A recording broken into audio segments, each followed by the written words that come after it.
Bueno, pues si queréis vamos empezando ya. Bien, bienvenidos a todos, buenas tardes y buenos días para los que nos ven desde el otro lado del charco.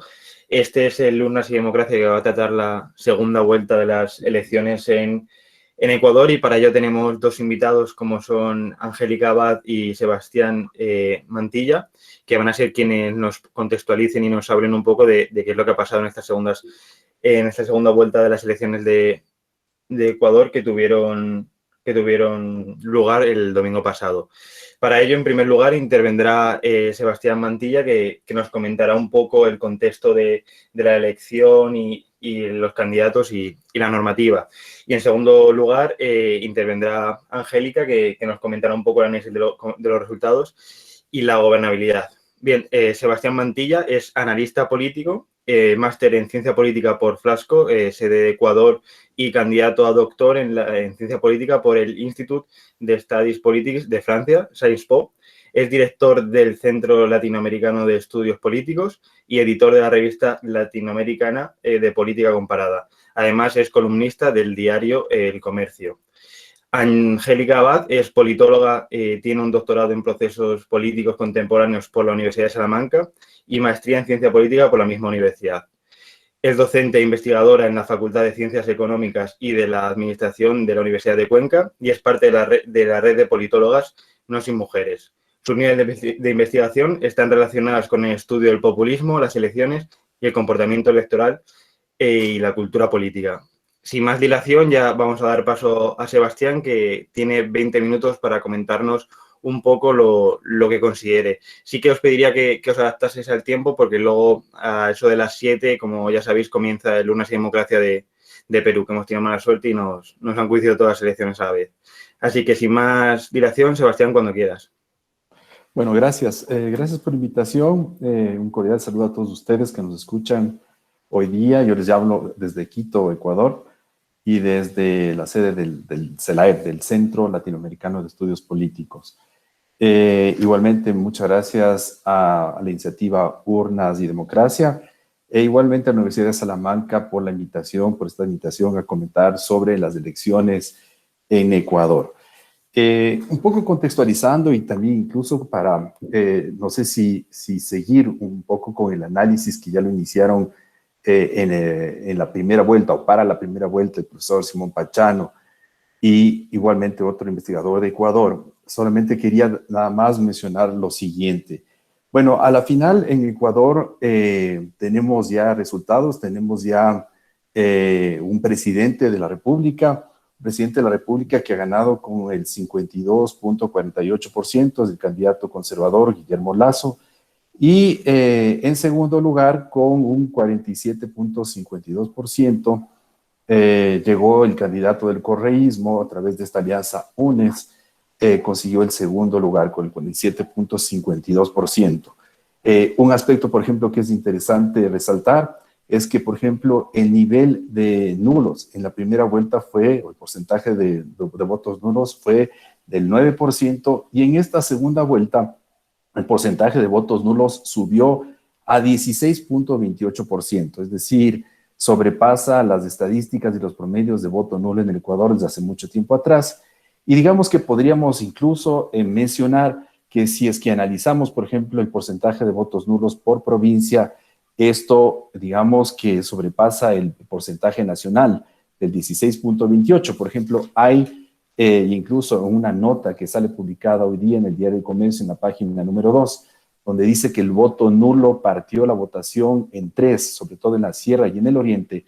Se aprecia que en las provincias de la SUAY, por ejemplo, el voto nulo subió de 7.80, que fue en la primera vuelta, al 30.49%. Casi 31% de voto nulo en la provincia de la SUAY. Y así también pasó en otras provincias de la Sierra como Cañar, 30.32%, Bolívar, 30.0%, Cotopaxi, 29.44%, Chimborazo, 29.95%, y sigo. Yo creo que, por ejemplo, el tema del voto nulo es un elemento interesante como para analizar hasta cierto punto qué es lo que pasó en esta segunda vuelta, qué pasaron en estas elecciones y cómo es que llega a la presidencia el señor Guillermo Lasso. Vean ustedes que hubo una disputa una vez que se dio la primera vuelta electoral. El candidato del correísmo, Andrés Arauz, llegó con el 32%, 32 y algo más, y se disputaron o se disputaban pasar a la segunda vuelta dos candidatos. Guillermo Lasso con 19 puntos, creo que era, no sé, 50%, y el candidato del movimiento Pachacuti, del movimiento indígena, tenía también igualmente 19.20, 19.25%. Y estuvo muy disputada también este paso a la segunda vuelta, debido a que el Consejo Nacional Electoral también optó, a más de permitir, por ejemplo, las encuestas de Exit Poll a varias encuestadoras, contrató también el conteo rápido. Y uno de los elementos que también distorsionaron un poco el proceso electoral fue que el día de las elecciones, de la primera vuelta, a eso de las 8 de la noche se presentaron los resultados del conteo rápido y daban ahí como, digamos, en segundo lugar al candidato Yacu Pérez de Pachacutic y en tercer lugar al candidato Guillermo Lasso. Lo que resulta es que en el transcurso de esos días, ya tipo miércoles, después del 7 de febrero, de la primera vuelta, resulta que ya con la contabilización de los resultados electorales, quien pasaba a la segunda vuelta ya no era Yacu Pérez, sino Guillermo Lasso. Entonces eso dio lugar a que existan, digamos, protestas del sector indígena, protestas del candidato Yacu Pérez, e incluso también igualmente en esos días se pudo evidenciar que hubieron también una serie de irregularidades, errores, inconsistencias de parte del Consejo Nacional Electoral como tal. Les diría que incluso esas irregularidades y digamos, no sé si errores hasta cierto punto del Consejo Nacional Electoral, no solo que se dieron el día de las elecciones, sino ya eso se dieron desde hace varios meses atrás. Es decir, no se diseñó bien el calendario electoral estuvo muy apretado, se dieron situaciones de impugnación de candidaturas, a 3, digamos, movimientos políticos que tenían el registro, se les quitó el registro, después vino la impugnación, eso fue una instancia que aquí tenemos en Ecuador, el Poder Electoral, tenemos 2 instancias, que es el Consejo Nacional Electoral, que es el que organiza las elecciones, y tenemos el Tribunal Contencioso Electoral, que es el que de alguna manera recibe todo lo que son, por ejemplo, impugnaciones, situaciones legales o jurídicas que tienen que ver con el tema electoral. Y entonces fue allá donde recibió, fue a parar, digamos, una impugnación que hicieron de esos 3 movimientos, diciendo que injustamente se les ha quitado el registro electoral, y eso hizo que de alguna manera también se demore el proceso electoral, se empantane y no se pueda avanzar de manera, digamos, como muy ágil hacia la primera vuelta electoral. Hasta cierto punto uno puede decir que más allá también de los errores del Consejo Nacional Electoral, también hasta cierto punto puede uno entender que el tema político, es decir, el aspecto político partidista, incidió también en las decisiones del Consejo Nacional Electoral y también del Tribunal Contencioso Electoral. Se decía que detrás de esta, incluso pugna que se dio entre el Tribunal Contencioso con el Consejo Nacional Electoral, donde incluso se emitió un dictamen en el cual se destituía a los miembros del Consejo Nacional Electoral, que a la final no se dio porque estábamos en un proceso electoral y donde ahí no se puede interrumpir el proceso electoral como tal, se puede ver que hasta cierto punto detrás de las decisiones del Tribunal Contencioso, un poco la idea era de que se habilite uno de estos movimientos para que pueda participar el político Álvaro Noboa, que de alguna manera se lo ubica en el sector de la derecha, y pensaban, y muchos del lado del correísmo pensaban que dividiendo aún más el voto de la derecha, posiblemente eso iba a llevar a que el candidato Arauz pueda ganar con una diferencia de más del 10% en primera vuelta. Pero bueno, eso a la final no se dio, no fue aceptado, y seguimos con el proceso electoral, se dio la primera vuelta, fuimos a una segunda vuelta electoral, y en esta segunda vuelta electoral, como yo les comentaba, hubo esta, digamos, como impugnación o hasta cierto punto cuestionamiento del movimiento indígena, porque mencionaron que hubieron una serie de irregularidades. Igualmente, el Consejo Nacional Electoral, después de la primera vuelta electoral del 7 de febrero, mencionó y publicó ante la prensa de que existían 5.200, digamos, irregularidades en 5.200, digamos, actas.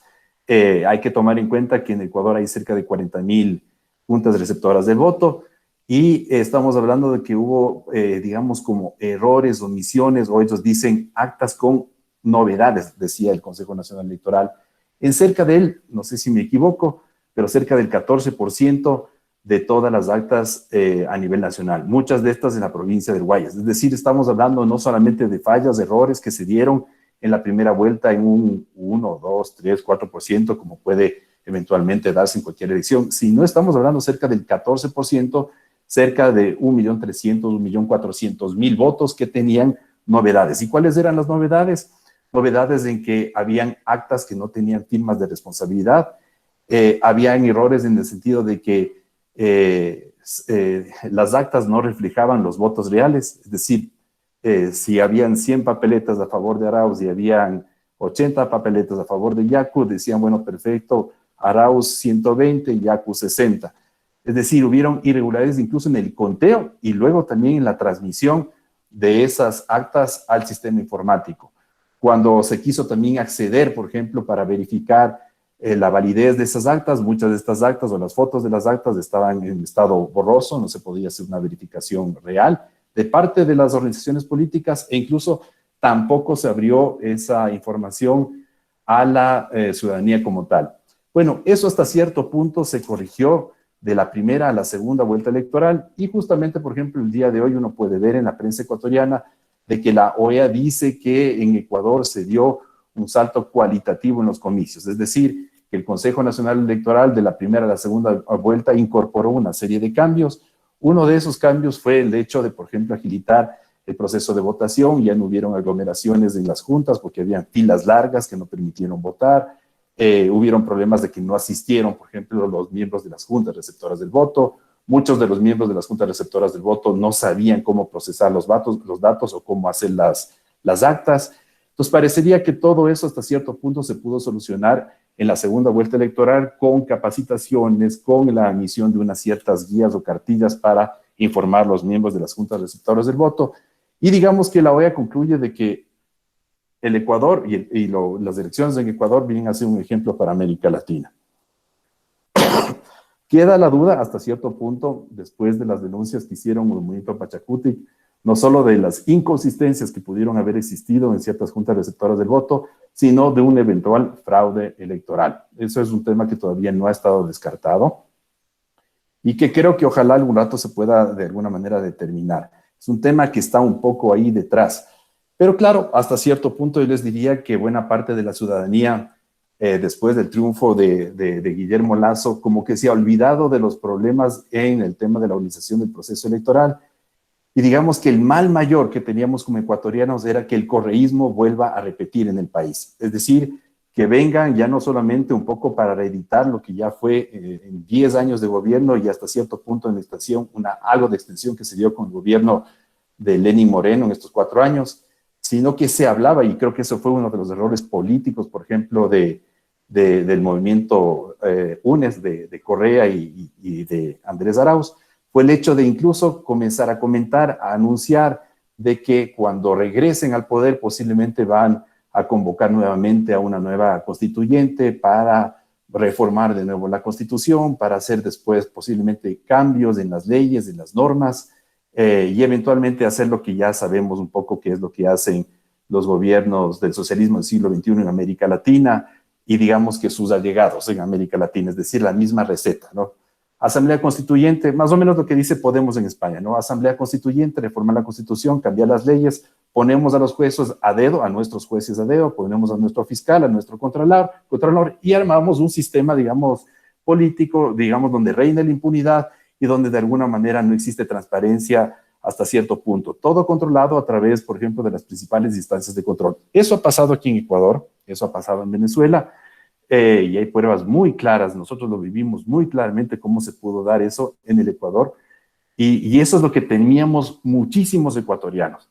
Entonces yo les diría que digamos que buena parte de los ecuatorianos ahora que después de las elecciones, yo les diría así de manera muy franca, les digamos, respiramos con alivio de que no vuelve el correísmo al Ecuador, porque ya se anunciaba un tema de venganzas, de retaliaciones contra los medios de comunicación, contra organizaciones políticas, indígenas, asociaciones, etcétera, que ellos mismos se encargaron de ir mencionando a lo largo de la campaña.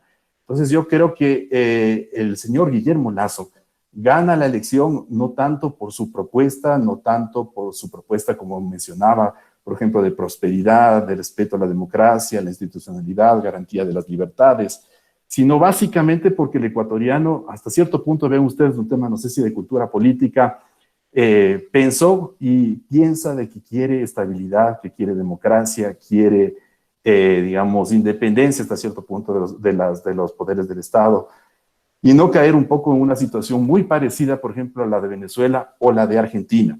Aquí se ha difundido muchísimo, por ejemplo, la idea esta, viendo como tenemos aquí en el caso de Ecuador. Miren ustedes, después de Colombia, creo que somos, no sé si de Perú, uno de los países que más recepta ciudadanos venezolanos, digamos, migrantes o situación, digamos, de movilidad.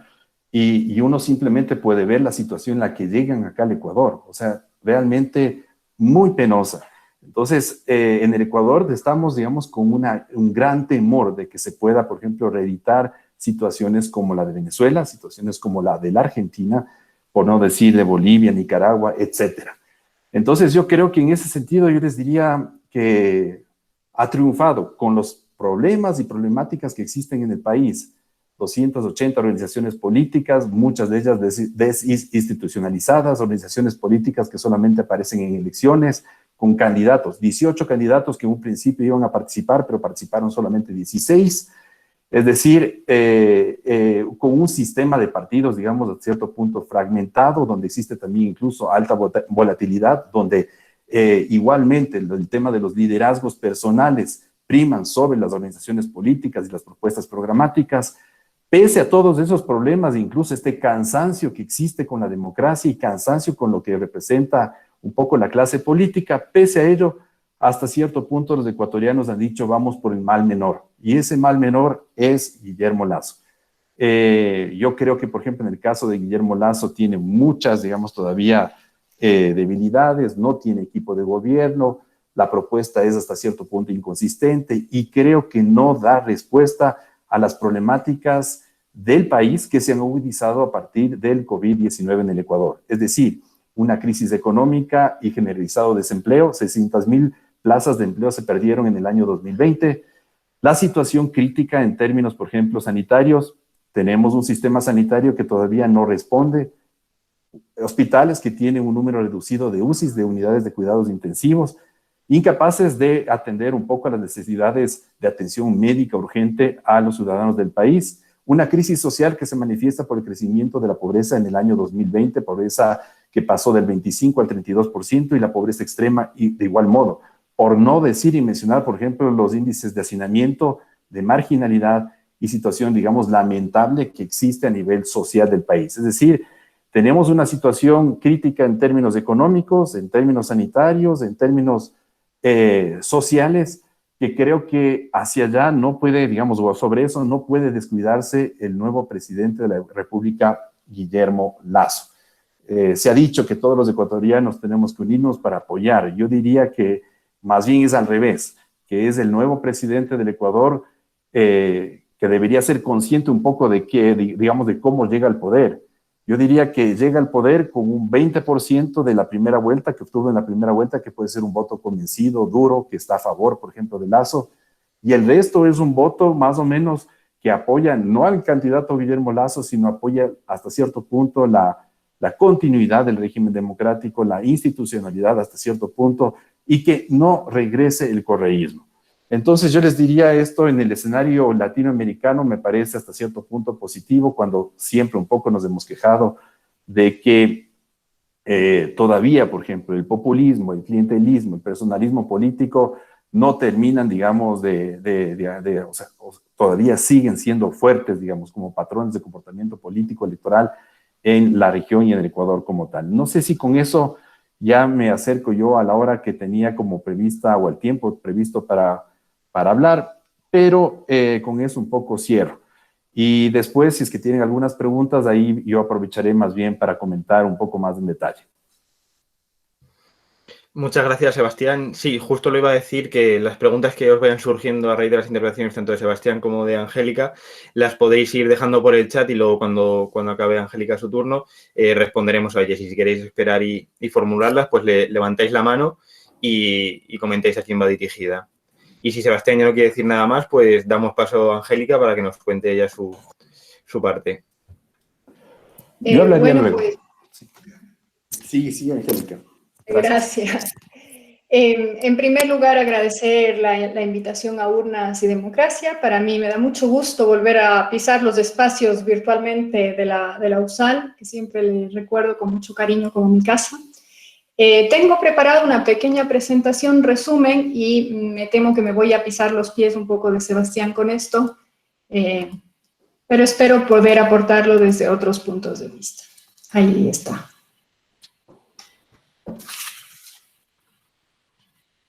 Bien, como Sebastián mencionó, en esta segunda vuelta nos llamó muchísimo la atención este incremento, sobre todo del voto nulo, que casi que duplica con respecto de la primera vuelta, alcanzando, digamos, un récord histórico desde el actual periodo democrático, ¿no? Desde el 79 hasta ahora, con un 16.2% a nivel nacional. Cuando uno mira ya a nivel subnacional y empieza a observar por provincias, vemos que, ya Sebastián lo mencionó, en el Azuay, desde donde yo les estoy hablando, desde la capital Cuenca, en la provincia de Bolívar, de Cañar y de Chimborazo, el voto nulo superó el 30%, y en la Amazonía, en algunos lugares, el voto nulo superó el 25%, ¿sí? Hecho que ha llevado a algunos periodistas de medios de comunicación justamente a decir que el voto estuvo partido en tres, o veladamente que Arauz perdió, francamente, ante los votos nulos, ¿no? En ciertos lugares. Y aquí entra en juego mucho la convocatoria que hizo el líder de Pachacutic, Yacu Pérez Guartambel, a raíz justamente de este empate técnico y del desconocimiento a los resultados oficiales, a votar por el voto nulo, ¿no? Entonces, es importante primero por la cantidad, pero también por la implicación de ese voto nulo, que luego también va a poder afectar, creo yo, a la legitimidad que pueda tener el gobierno de Guillermo Lasso. Y luego la otra cuestión interesante es justamente esa, digamos, para nosotros fue, o diré yo, para mí, bastante sorpresiva la victoria de Guillermo Lasso, porque el trecho que recorre, ¿no?, entre el 19.74 y ese 52% que tiene de momento es grandísimo. Y eso quiere decir, como mencionó Sebastián hace un momento, que se activó, digamos, esa polarización que existía y ese voto que no es ideológico, sino es en contra de, ¿no? Entonces hemos activado bastante y con bastante fuerza de nuevo esa división entre correísmo y anticorreísmo, ¿no? Y lo interesante es justamente que toda esa otra izquierda, que en un momento tuvo la mayor parte de la votación en el país, al final, de alguna manera se vio forzada a votar por un candidato de derecha para no permitir el ascenso o el regreso de Correa. Eso junto con, digamos, otras variables que también ya las mencionó Sebastián, como por ejemplo la desconfianza inherente al Consejo Nacional Electoral, a el hecho de que hubo una campaña bastante negativa en contra de Lasso, también en contra del candidato del correísmo, en contra de Arauz, pero no tan fuerte, ¿no? No había, digamos, la campaña negativa en contra de Lasso fue mucho más grosera, si se quiere, mucho más directa en términos de ese afán de dañar su imagen. Con lo cual, el resultado sorprende porque, aunque se hubiese previsto que gane el Lasso, esa diferencia tan importante entre el 47 y el 52% dio mucha tranquilidad al país. Y justamente se acallaron todas las denuncias que habían hecho previamente los correístas de un posible fraude. No hubieron no han habido pues en esta semana ningún tipo de confrontación ni de reclamo con respecto de estos resultados oficiales.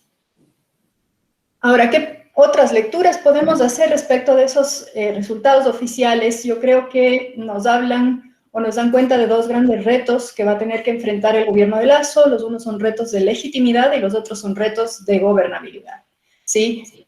Como ya mencioné, este gran porcentaje de votos nulos y el hecho de que haya obtenido la victoria con una transferencia de votos desde la izquierda son una advertencia y un llamado de atención a Lasso de no intentar realizar políticas demasiado extremas o demasiado neoliberales, sobre todo en cuestiones económicas, ¿no?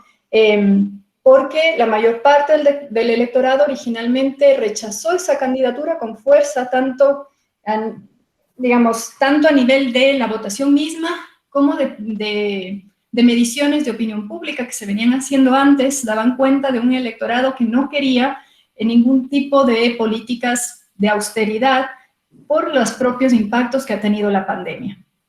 Eso, junto con un clima de opinión bastante pesimista, ¿no? Y ahí les presento unos cuantos datos de la última encuesta que lanzó Cedatos. Es un país que en este momento, en realidad, votó por el menos malo, digamos, el que percibe menos malo, ¿no? En contra de Correa directamente o del correísmo, pero que aún así está muy pesimista respecto al futuro, que siente que el país no va por buen camino y en donde las preocupaciones vinculadas con el tema de la reactivación económica y de la situación económica personal son las que más, digamos, son las que presentan un reto inmediato por resolver para el futuro gobierno.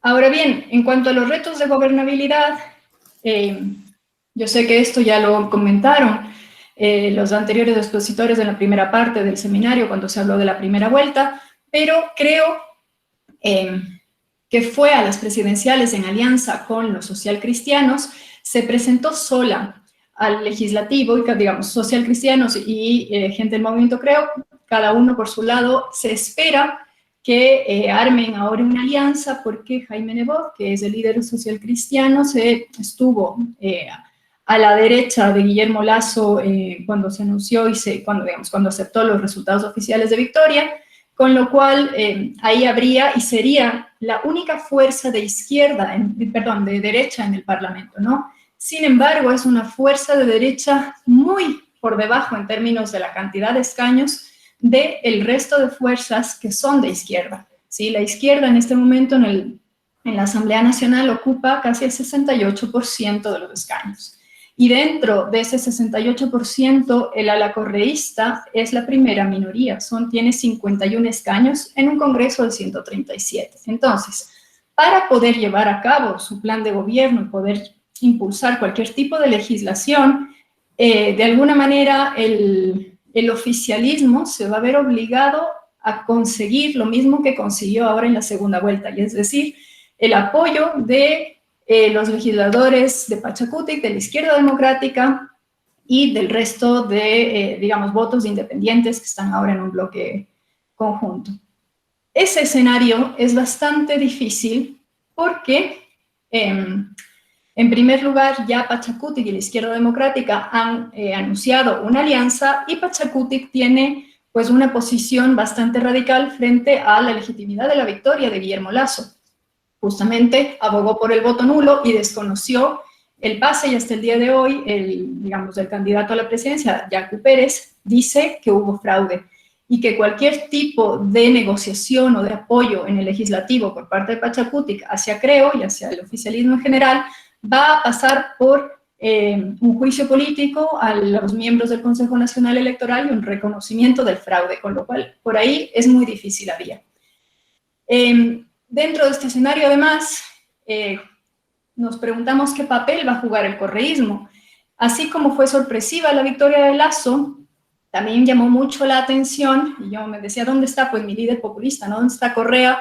Las reacciones después de anunciado los resultados oficiales, ¿no? En contra de ese discurso tan maniqueo, si se quiere, que venían manteniendo los sectores afines a la Alianza UNES, se reconoció la victoria, se llamó, digamos, se felicitó a Guillermo Lasso y se le deseó éxitos en su gestión. Esto tanto por parte de Arauz como de Correa después, ¿no? En un tono bastante moderado, si se quiere muy democrático, al cual no estábamos acostumbrados en esa retórica y en su ejercicio de liderazgo.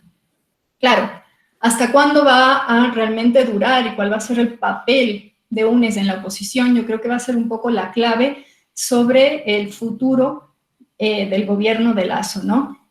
Y después, en este escenario también tan fragmentado y dada el escaso papel que va a tener o la posición minoritaria de la derecha en la Asamblea, también llaman la atención o nos traen a la memoria viejos fantasmas, ¿no?, de las coaliciones que se formaban en la década de los 90 ad hoc, en donde presidentes con minorías en el legislativo se dedicaban a negociar con las distintas tiendas políticas de acuerdo pues con intereses territoriales y de acuerdo con cuestiones específicas vinculadas a políticas públicas determinadas, ¿no?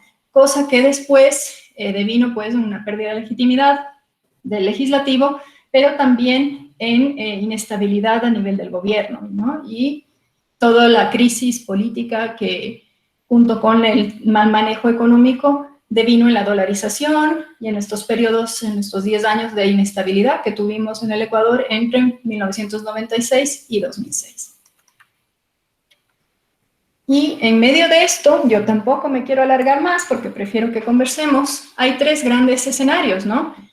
El gobierno de Lasso puede efectivamente llamar a una especie de política de consenso, un gobierno de unidad nacional, eso es lo que ha dicho al menos, suponiendo que las otras fuerzas en el legislativo acepten formar parte de este gobierno, se va a necesitar mucha capacidad de negociación y se va a poner ahí a prueba realmente cuáles son las posturas y las líneas rojas que tiene cada partido, pero también nos pone a pensar en un fenómeno muy habitual dentro del legislativo ecuatoriano, que es el tema de los tránsfugas, ¿no? Realmente, ¿cuántos legisladores va a conseguir? ¿Cuántos va a lograr mantener?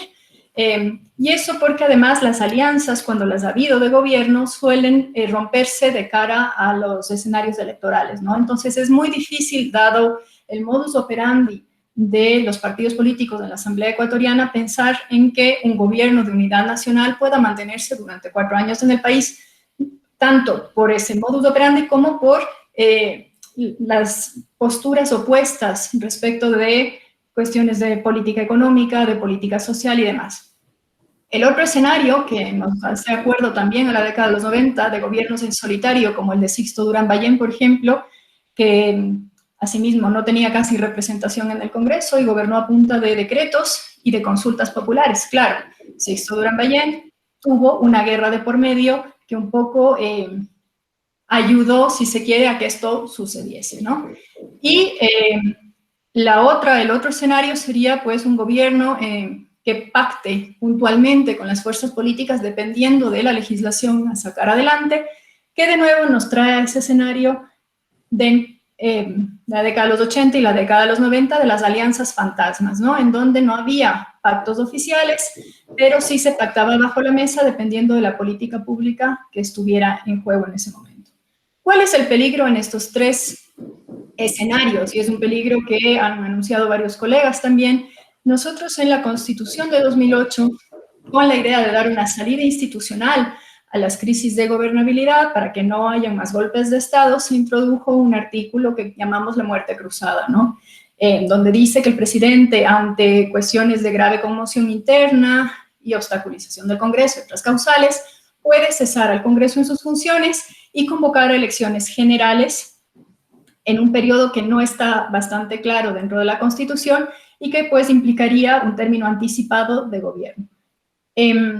Las opciones más pesimistas dicen que esto puede pasar en el curso del siguiente año, las más optimistas a lo mejor hacia el final del mandato, pero un poco aquí juega el cuidado con el cual Lasso vaya a configurar ese gobierno y si es que, de nuevo, con estas posturas y estas reformas tan, digamos, tan heterodoxas, algunas de ellas, ¿no? Como la privatización de la seguridad social en parte, ¿no? O la reforma de salud con la creación de zonas francas, cosas que realmente entre el electorado, primero, causan rechazo y después que son totalmente contrarias a estas posturas de izquierda del Parlamento, son difíciles de lograr. Entonces, ¿con qué tino va a sacrificar su propio plan de gobierno y va a adaptar o adoptar las posturas de otras fuerzas políticas?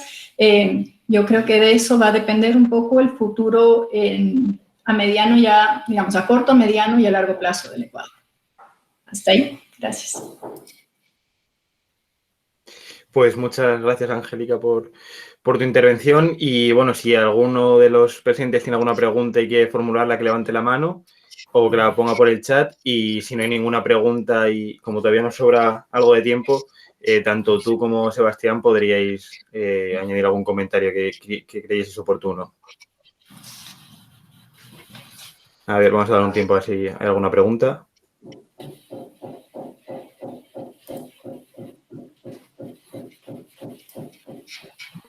Pues como parece que no hay ninguna pregunta, mira, tenemos una pregunta de Ariel. Ariel los pide, tanto a Sebastián como a Angélica, si podéis dar una visión sobre el vicepresidente electo. No sé quién de los dos quiere empezar, si quieres, Sebastián, tú que hablaste primero. Con mucho gusto. Bueno, uno de los temas que igualmente yo tenía como cierta preocupación, y yo les diría que incluso para un poco profundizar también lo que ha dicho Angélica, yo les diría que el día de las elecciones o desde un poco antes de las elecciones teníamos la expectativa de que iba a triunfar en las elecciones el señor Andrés Arauz y el correísmo. Y les digo que fue sorpresa para muchos cuando ya a partir de las 8 de la noche, el día domingo pasado, vimos que comenzaba a tomar distancia y una distancia de cerca de 5 puntos, que fue lo que le sacó Guillermo Lasso a Andrés Arauz, de diferencia. Y uno no se logra, digamos, no logra entender un poco cómo. Miren, generalmente aquí en Ecuador, el hecho de elegir, por ejemplo, al candidato de la vicepresidencia siempre se hace a veces tomando un aspecto, por ejemplo, como regional. Si el candidato a la presidencia es de la sierra, el candidato a la vicepresidencia es de la costa, generalmente. O si no, al revés. Si es que el presidente es de la costa, se busca un candidato a la vicepresidencia que sea de la sierra. Pero es justamente con la intención de que el candidato vicepresidencial pueda añadir votos, pueda, digamos, sumar votos a la elección como tal. Pero en el caso de Guillermo Lasso, no nos explicamos cuál fue la razón por la cual eligió a un candidato de Cuenca. Angélica capaz puede hablar del señor candidato a la vicepresidencia, pero que es cuencano, pero resulta muy curioso que ha vivido buena parte de su vida, desde hace 20 o 25 años en la ciudad de Quito. Lo único que se sabe es que es accionista y maneja, por ejemplo, un hospital que es uno de los más prestigiosos y caros que existe en la ciudad de Quito, pero no tiene ningún antecedente ni político, ni de gestión pública, o algún elemento que podría, no sé si darle como sumarle votos al señor Lasso. No sabemos si es que eventualmente un poco el vínculo o la razón por la cual Lasso eligió al señor candidato a la vicepresidencia es por un tema incluso medio religioso. Se habla de que Lasso es religioso, muy católico, no sé si medio vinculado con los señores del Opus Dei. Entonces, no sé si es el Opus Dei el que puso el candidato a la vicepresidencia, pero les digo, a la final ese candidato no aportó absolutamente nada. Cometieron muchos errores en la primera vuelta electoral. Una campaña muy mal enfocada, muy mal dirigida, con errores. No se hacía lo que había que hacer. Y uno veía más bien cómo del lado, por ejemplo, del correísmo se hizo una campaña, realmente les digo, un ejemplo de campaña política. Si uno dice cómo se debe hacer campañas políticas, yo les diría, vean lo que hizo el señor Andrés Arauz. Estaban donde tenían que estar, visitaban primero los barrios marginales, conversaban y hacían visitas, mandaban mensajes donde tenían que mandar mensajes.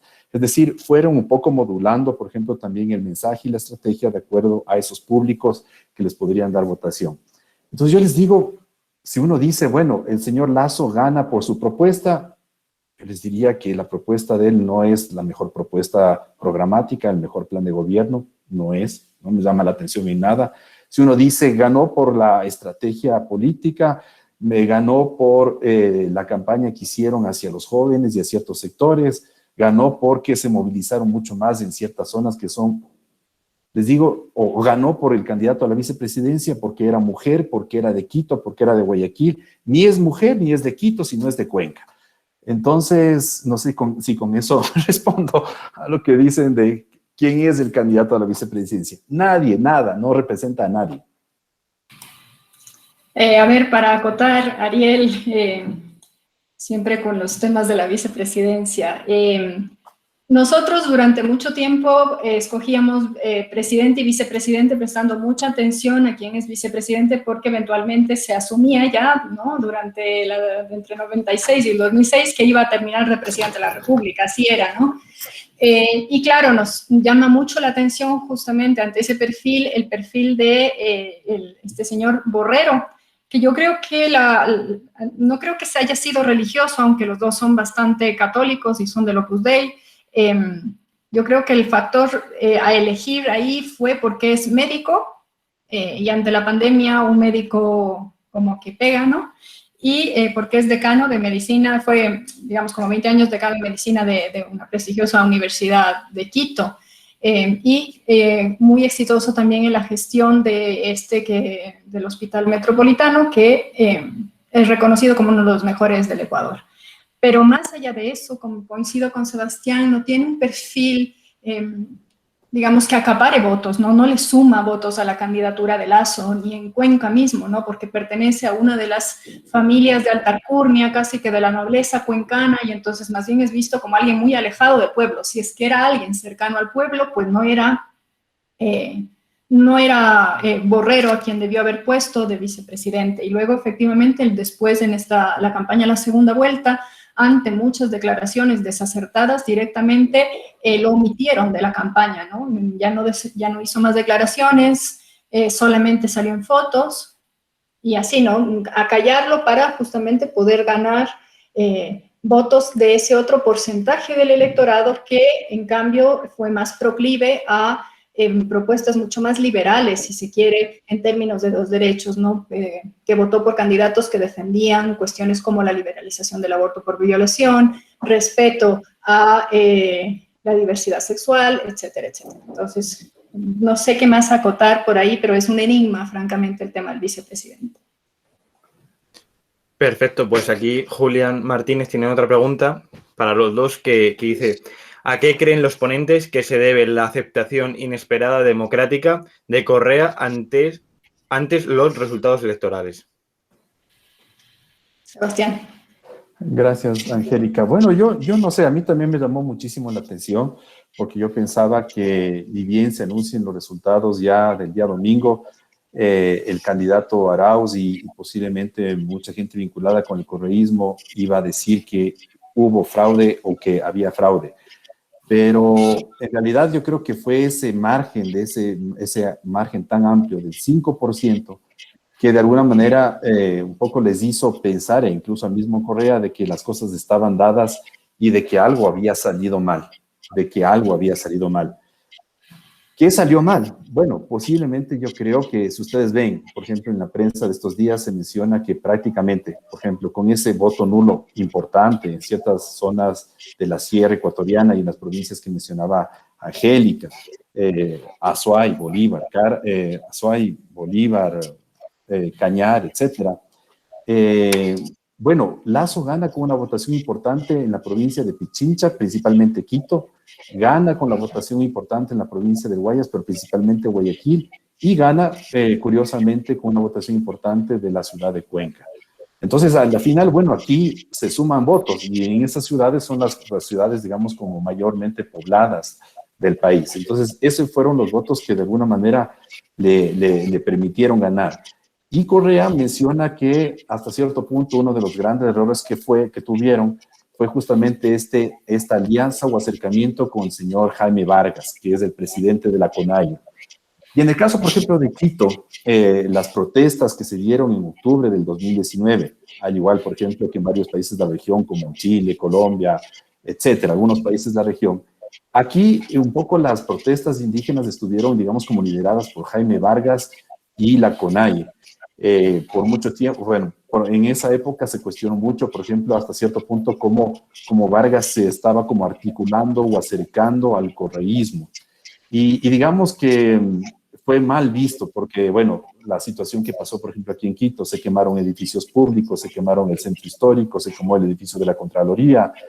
Y digamos que uno de los actores principales que estuvo detrás de estas protestas, que intentaron de alguna manera desestabilizar el régimen democrático, porque les digo que una movilización indígena tarda tiempo. Existe también en la memoria popular el tema de cómo se hace una protesta y una movilización indígena, pero fue tan bien organizada, tan bien orquestada, porque hubo financiamiento, hubo logística. Es decir, las protestas de octubre eran para terminar, digamos, con el mandato de Lenín Moreno. Y yo personalmente he dicho que detrás de eso estaba ahí la mano del correísmo y de Rafael Correa como tal. Entonces yo creo que por los destrozos que ocasionaron, por la situación que se dio, por ejemplo, paralización de los servicios públicos en varias ciudades del país, se paralizó la exportación de petróleo, se paralizó y no había, por ejemplo, agua o luz en ciertas zonas, generó, digamos, como cierto rechazo hacia el lado indígena, pero principalmente al señor Vargas. Entonces, el señor Guillermo Arauz apareció hace unas 2, 3 semanas como que tenía el apoyo del señor Vargas y de la CONAIE y de los indígenas como tal. Y resulta que no sirvió para nada, no le sirvió ese endoso, sino más bien sirvió como para que esos indecisos de las ciudades de Quito, no sé si Cuenca y de Guayaquil, más bien votaran no a favor del señor Arauz, sino se fueran más bien por una vía como la de Guillermo Lasso. Es decir, más bien Lasso en este caso yo diría que, miren, ustedes reciben una serie como de votos, pero por tal vez ciertas malas decisiones tomadas por el correísmo y por Andrés Arauz.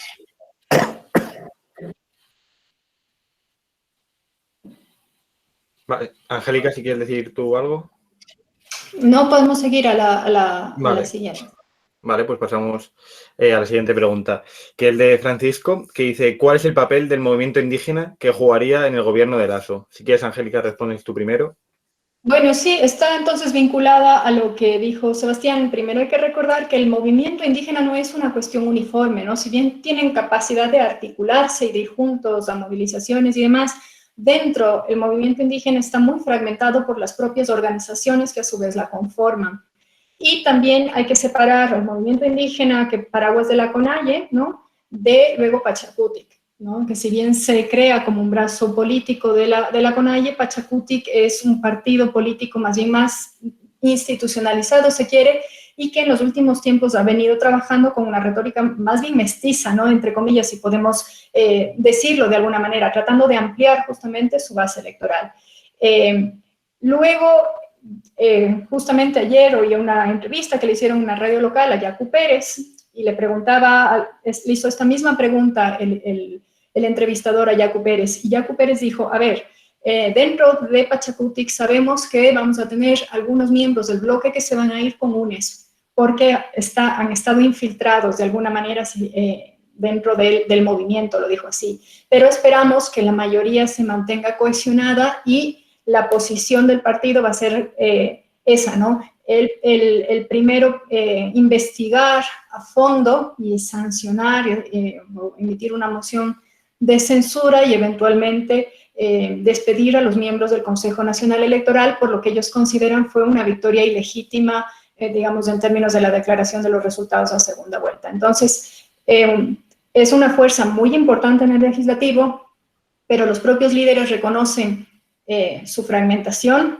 y también están en una agenda ahora muy intransigente, si se quiere, porque si eso es lo que hacen, tampoco van a tener ellos a su vez los votos para pasar legislación ni para poder cumplir sus programas a nivel legislativo. Entonces es también una posición complicada y podría ser el partido bisagra, pero todo va a depender luego de cómo, creo yo, evolucionen esa alianza con la izquierda democrática y las conversaciones también con el gobierno. Perfecto. ¿Tú, Sebastián, quieres comentar algo más de lo que ha dicho Angélica? Bien cortito. Yo creo que la posición de Pachakutik va a ser básicamente consolidar la alianza con la izquierda democrática y más que nada tener una posición como muy crítica al gobierno de Guillermo Lasso, en el sentido de marcar diferencias, de tratar eventualmente de promover algún proyecto que puede ser en favor del sector indígena, pero creo que van a ir un poco como preparando el escenario para las próximas elecciones, es decir, cuidar el liderazgo, por ejemplo, de Yacu Pérez y del movimiento Pachacutic, que ahí sí yo quisiera hacer un tema también, subrayar lo siguiente. Generalmente el movimiento Pachacutic siempre tuvo una representación muy, no sé si pobre, pero muy reducida en cuanto se refiere a representación en la Asamblea Nacional. Es decir, 3, 4, 5, por ejemplo, asambleístas o parlamentarios. Pero ahora con la candidatura de Yacu Pérez, vean ustedes que de pronto de tener esa representación antes en la Asamblea ha pasado a tener cerca de 28 asambleístas.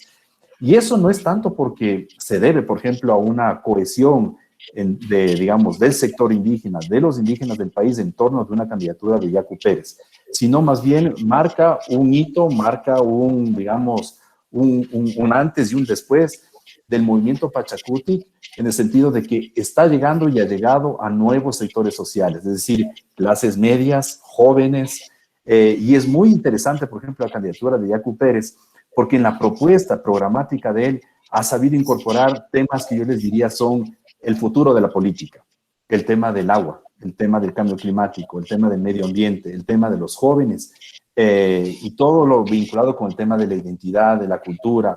Entonces yo creo que hay ahí interesantes propuestas y creo que yo creo que Yacu Pérez va a preparar de alguna manera o sentar las bases de su candidatura para una próxima elección. Vale, perfecto. Pues si os parece, ahora como ya hay suficientes preguntas y andamos un poco mal de tiempo, os las leo y vais diciendo quién las responde y si podéis responderla pues brevemente, mejor, ¿vale? Este yo creo que es para Angélica, de Juan Francisco, que dice: Angélica habló justo sobre la polarización en la campaña y la identificación de un nosotros versus ellos, en la campaña a través de la cual se articularon los electores. En esta dicotomía correísmo-anticorreísmo, ¿creen que alimentar esta distinción afecta a una cultura política favorable a la democracia? Bueno, si hablamos o nos ponemos de parte de la literatura sobre el populismo y los efectos que tiene el populismo, sobre todo cuando está en el poder, sí, ¿no? Porque a la larga lo que haces es simplemente obviar el tema de que al interior de una sociedad existen múltiples intereses y múltiples puntos de vista, ¿no? El pluralismo, si se quiere, inherente a la democracia, y simplemente lo divides entre si estás conmigo o estás contra mí, y si es que estás contra mí no eres legítimo y no tienes derecho a levantar la voz. Entonces, eventualmente, esa forma de entender la democracia tan digamos, si se quiere, tan literal y apegada al gobierno del pueblo para el pueblo y desde el pueblo, termina por socavar la otra parte de la democracia, que es el tema del ejercicio de la representación y el respeto a la diversidad de opiniones que están presentes en la sociedad. Perfecto, pues vamos con la siguiente pregunta y ya con estas 5 cerramos y damos paso a los compañeros para que hablen de Perú. Manuel Alcántara comentaba: hola, Lasso en 2017 tuvo 4.883.000 votos, ahora tiene 4.653.000 votos. ¿Alguna idea? Si quieres contestar tú, Sebastián. Sí, o sea, lo que pudimos ver también incluso en la votación de la primera vuelta electoral es que en las elecciones del año 2017, Lasso obtuvo cerca de un 27%, por ejemplo, de votación en la primera vuelta. Y Lasso en esta ocasión tuvo una votación del 19%.